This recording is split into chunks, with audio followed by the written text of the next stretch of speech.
I used to work. So you know I didn't go to. I used to work for Steve Jobs in the early 90s, making all of his educational software.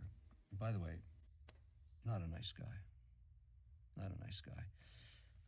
He would say to a room full of people, Kevin, I don't give a shit what the students want or the parents think or anybody thinks. It's what I want. They don't know what they want till I tell them what they want.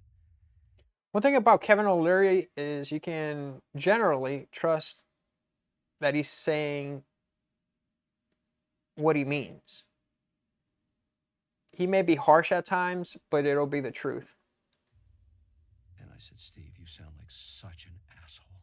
You have no idea what that sounds like. He says, no, that's how it is, Kevin. Now, are you making money with me? Am I your fastest growing OEM? Have we not been wildly successful and continue to be? I said, yes, Steve, that's true. He said, then fucking shut up and do what I say. There's a concept that he understood that very few people focused on back then in the early 90s of signal to noise ratio. What was so brilliant about Jobs, his vision of signal was the top 3 to 5 things you have to get done in the next 18 hours.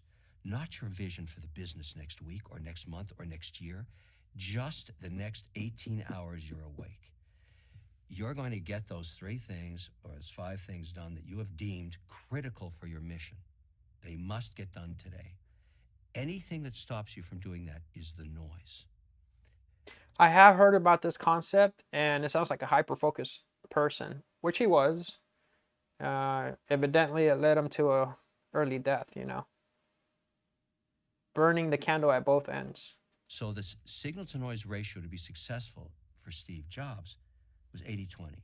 80 signal, 20 noise. Yeah, hyper-focus. And I knew that to be true with him because he would email me at 2:30 in the morning, expect me to get back to him, because back then we didn't have texts, it was all email. He was right. He was right. 20 years later, he realizes that Steve Jobs was correct. That's crazy. And the only other person that I've seen that has a higher ratio than that is Elon Musk. Yeah, I was going to say that. Elon Musk. Has no noise. He does not deal with noise. He is 100% signal, 24 seconds, every cycle. I mean, the guy is just 60 seconds of every minute, 60 minutes of every hour. The 18 hours he's awake, it's all signal. I used to work for Steve Jobs in the early 90s. Yeah, think about it. When we go to work, how much of it is it truly just straight focus and work? The rest is noise. That's what it's referring to. Pretty cool. Pretty cool.